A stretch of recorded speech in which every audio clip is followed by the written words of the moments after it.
Hello everyone, আসসালামু আলাইকুম। কেমন আছেন? আশা করি সবাই ভালো আছেন। আপনাদের দোয়া ভালোবাসায় আলহামদুলিল্লাহ আমরা অনেক ভালো আছি। এই দেখেন এটা কি? এটা ব্যাগ। এই ব্যাগ ভর্তি ভালোবাসা। এই ভালোবাসাটা আমার শাশুড়ি আমাদের জন্য গ্রাম থেকে পাঠিয়েছে আমার ননদের জামার কাছ থেকে। আমার ননদের জামা এখানে চাকরি করে ঢাকাতে উনি আনছে। আপনাদেরকে দেখাচ্ছি কি কি আমার শাশুড়ি আমাদের জন্য পাঠিয়েছে। সবই একে এক করে দেখাবো।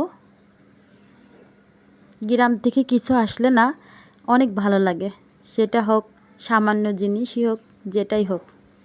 গ্রামের তো এই পুঁই শাকগুলো শুধু আগা কেটে দিয়েছে। এই পুঁই শাকটা কিন্তু আমাদের জমিতে লাগানো। এই দেখেন তাদের নাতিদের জন্য কি পাঠিয়েছে, দুধ পাঠিয়েছে, একদম গায়ের খাঁটি দুধ।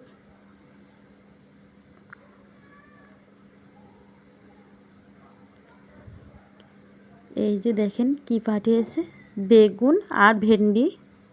এইগুলো কিন্তু আমাদের জমিতে লাগানো হয়েছে গাছ। এই গাছের থেকে এগুলো হয়েছে। আমার শাশুড়ি একা থাকে গ্রামে, আসলে উনি খেয়ে পারে না, অনেক মানুষই খায়। পরে আমার ননদের গ্রামে গিয়েছিল, পরে ওনার কাছে দিয়ে দিয়েছে।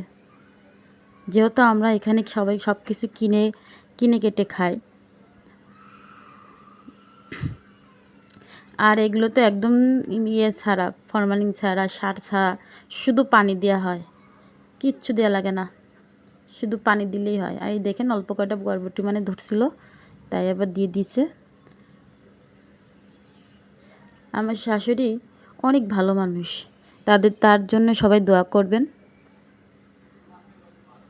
আসলে সে তার ছেলেরা কি খাবে, নাতিরা কি খেতে ভালোবাসে, সে সেটাই শুধু করে। সে ব্যথা পেয়েছে, হাত ভেঙে গেছে, তার জন্য সবাই দোয়া করেন যাতে হাতটা তাড়াতাড়ি সেরে যায়, তার শরীরটা যেন ঠিক হয়ে যায়।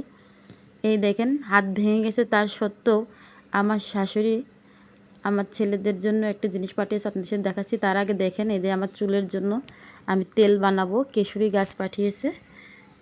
জানে তার বৌমার মাথায় অনেক বড় চুলগুলো যত্ন করতে হয় এই কেশরির পাতা দিয়ে, এই জন্য গুঁড়া শুদ্ধ পাঠিয়েছে।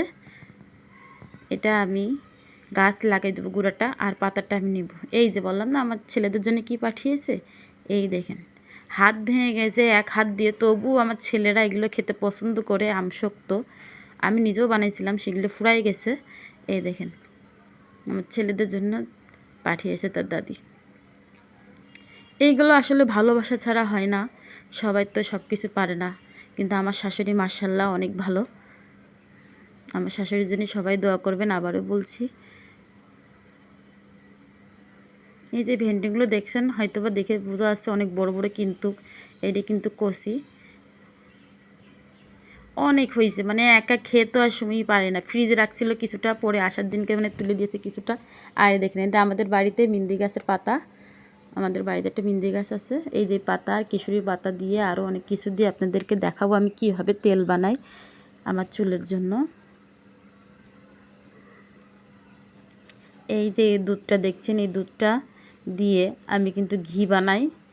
ঘিটা আমি কিন্তু শর্ট তুলে বানাই না। এই যে উপরে মালাইটা ফ্রিজে রাখছিল, উপরে মালাইটা উপরে আসছে, এই যে উপরে এই মালাইটা দিয়ে আমি ঘি বানাই। আপনাদেরকে ঘির রেসিপিটা দিয়েছি, অবশ্যই আপনারা চাইলে দেখে আসতে পারেন। সবাই ভালো থাকবেন, সুস্থ থাকবেন। আল্লাহ হাফেজ।